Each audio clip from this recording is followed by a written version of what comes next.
जय हिंद दोस्तों, स्वागत है आपका हमारे YouTube channel railway success point में। दोस्तों आज आपके लिए एक बहुत ही इंपॉर्टेंट वीडियो लेकर आए हैं जिसमें हम बात करने जा रहे हैं आरआरबी टेक्नीशियन ग्रेड थर्ड यानी कि रेलवे टेक्नीशियन ग्रेड थर्ड, जिसकी वैकेंसी 2024 में आई थी, यानी कि 2025 में उसकी आंसर की आई है।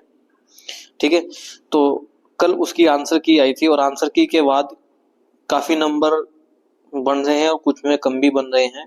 ठीक है, तो वर्ष 2018 के यानी कि 18 या 19 में जो वैकेंसी आई थी उसके अकॉर्डिंग इस बार कट ऑफ हाई रहेगी या कम रहेगी, उन बातों पर भी चर्चा करेंगे। और पीसीएम वालों की कट ऑफ हाई क्यों रहेगी, इस बात पर भी चर्चा करेंगे।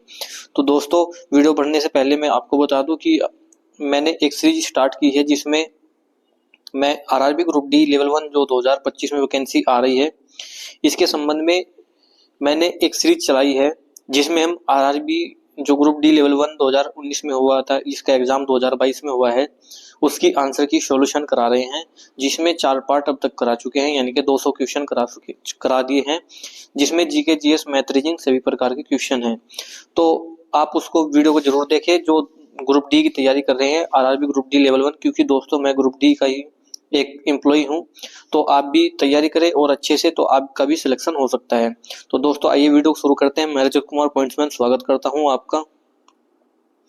तो देखिए, सबसे पहले बात कर ली जाए कि वर्ष 2018 में वैकेंसी आई थी आरआरबी एएलपी टेक्नीशियन। उस टाइम क्या था कि एएलपी प्लस टेक्नीशियन एक साथ आई थी, यानी कि दोनों कंबाइंड थी, यानी कि एक ही वैकेंसी में दोनों थी, जिसके एग्जाम भी एक बार ही हुए थे। ठीक है, अब बात कर ली जाए कि उस समय कट ऑफ कम क्यों रही थी, क्योंकि उस समय कट ऑफ कम रहने का कारण सबसे बड़ा क्या था कि 2018 में जब वैकेंसी आई या 19 में, तो सबसे शुरू में जो वैकेंसी आई थी वो कम वैकेंसी आई थी, 26,000 समथिंग वैकेंसी आई थी, 26-27,000। उसके बाद फिर वैकेंसी को बढ़ा दिया गया था। ठीक है, लेकिन फॉर्म रीओपन नहीं किए गए थे। क्या होता, फॉर्म रीओपन नहीं किए गए थे, इसलिए जो कंपटीशन था वो क्या हो गया था, बहुत ही कम हो गया था। ठीक है, तो और दूसरा कारण क्या था, दूसरा कारण ये था कि जो कैंडिडेट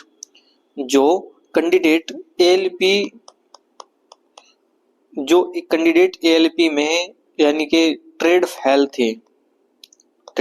थे, उनकी संख्या इतनी अधिक थी कि जो कंपटीशन था उसने बहुत ही कम कर दिया था वहां पे। ठीक है, उसके बाद तीसरा कारण ये था कि जो एएलपी के लिए साइको देने गए थे, एएलपी के लिए जो साइको देने के लिए गए थे, जो साइको फेल थे लेकिन ट्रेड पास थे, साइको फेल थे लेकिन ट्रेड पास थे, उनको टेक्नीशियन ग्रेड थर्ड की नौकरी दी गई थी। ठीक है, तो टेक्नीशियन ग्रेड थर्ड की नौकरी दी गई थी, और जिसकी कट ऑफ इतनी कम रही थी कि आप अंदाजा नहीं लगा सकते कि जर्नल में कुछ जोन में 40-45 पर भी नंबर आए थे। ठीक है, तो अब बात कर ली जाए कि मैंने एक चेन्नई का डाटा लिया है जिसमें हम बात करेंगे। तो देखिए, चेन्नई में जो कट ऑफ रही थी, जैसे इसकी बात कर ली जाए, ये टेक्नीशियन, ठीक है, तो यहाँ पर एक जोन है जिसकी यूआर में कट ऑफ है 39, कितनी है, 39। ठीक है, और इसी जोन में है एससी की जो कट ऑफ है वो कितनी है, एससी की कट ऑफ है 35, कितनी है, 35। तो जनरल में 39 और एससी में 35, तो ज्यादा अंतर नहीं देखने को मिला। ये जो कट ऑफ है ये आफ्टर नॉर्मलाइजेशन कट ऑफ है। ठीक है, उसके बाद बात कर ली जाए एसटी में या ओबीसी में, तो ओबीसी में 37 पर, कितने पर, 37 पर, और एसटी में बात कर ली जाए तो 36 पर। तो इतनी कट ऑफ इसलिए जाने का कारण यही था कि पहला कारण तो फॉर्म कम भरना और वैकेंसी बढ़ना, दूसरा कारण है कि एएलपी टेक्नीशियन की जो कैंडिडेट थे जो साइको फेल थे उनको टेक्नीशियन देना, और तीसरा कारण था कि जो कैंडिडेट ट्रेड फेल कर गए हैं उनको कोई सीट नहीं दी गई, तो ट्रेड फेल भी बहुत हुए थे। ठीक है, तो ये सबसे बड़ा कारण हो सकता है। अब बात करेंगे हम कि वर्ष 2025 में जो रिजल्ट की आने की संभावना है जल्द ही, उसमें जो कट ऑफ रहने की संभावना रहेगी वो क्या रहेगी। ठीक है, तो 2025 की बात कर ली जाए। अब 2025 में बात कर ली जाए तो कट ऑफ सबसे पहले बात करेंगे हम 12th पीसीएम की। तो 12th पीसीएम में यानी कि जो 12th पास है, जो पीसीएम के लिए एसएनटी डिपार्टमेंट में S&T डिपार्टमेंट जिसने फॉर्म भरा है उनके लिए। तो यदि आपके नंबर 85 से 90 UR में बन रहे हैं तो आप बिल्कुल सेफ है, ठीक है, आप सेफ जोन में है, तो आप कोई घबराने की जरूरत नहीं। डॉक्यूमेंट इसमें डीवी होगा, यानी कि एक मेरिट आएगी जिसके बाद डीवी होगा, इसमें कोई फिजिकल किसी प्रकार का या किसी प्रकार का कोई टाइपिंग साइको पाइको कुछ नहीं है, ठीक है। अब बात कर ली जाए इसके बाद ओबीसी में, तो ओबीसी में यदि आपके 83 से 86 नंबर है, कितने 83 से 86, कुछ जोन में 83 पर और कुछ जोन में 86 पर, तो आप भी सेफ जोन में है।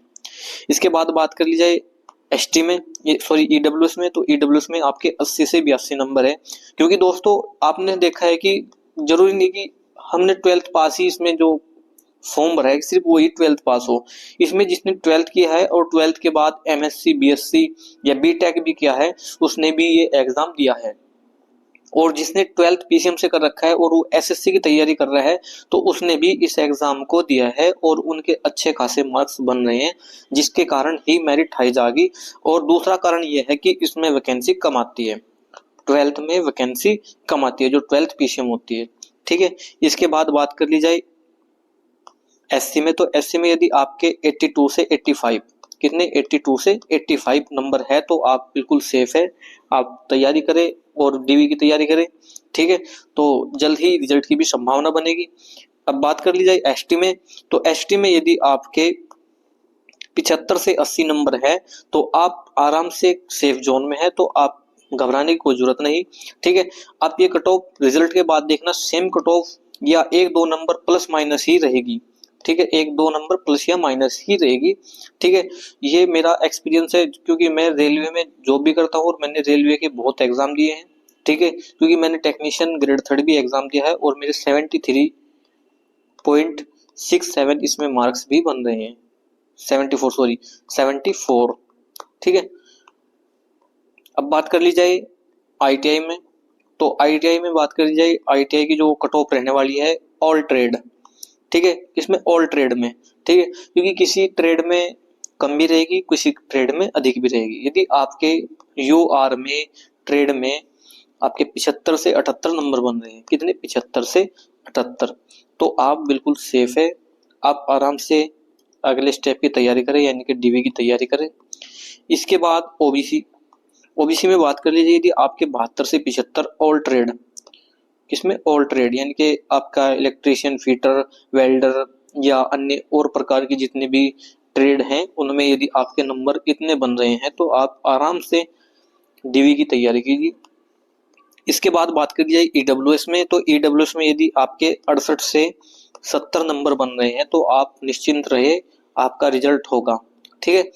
इसके बाद बात कर ली जाए एससी, तो एससी में यदि आपके 63 से 68, कुछ जोन में 63 और कुछ ट्रेड पर 63 और कुछ जोन में 68 भी नंबर है तो आप सेफ जोन में है, आप घबराने की कोई जरूरत नहीं, क्योंकि दोस्तों कम से कम 2 से 4 नंबर का आपको नॉर्मलाइजेशन भी दिया जाएगा।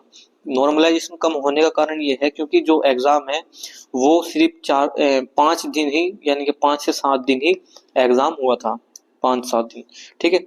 इसके बाद कर ले एसटी की बात करें, तो एसटी में आपके यदि 60 से 65 नंबर है तो आप बिल्कुल सेफ है, ठीक है, घबराने की कोई जरूरत नहीं। प्लस माइनस 2 मार्क्स करके चलना, यदि आपके प्लस माइनस 2 मार्क्स भी है तो आप कोई भी निश्चिंत रहे, ठीक है। तो दोस्तों वीडियो आपको कैसी लगी मुझे कमेंट में बताएं और आप अपने मार्क्स कमेंट में बताएं, ठीक है। तो धन्यवाद दोस्तों वीडियो देखने के लिए।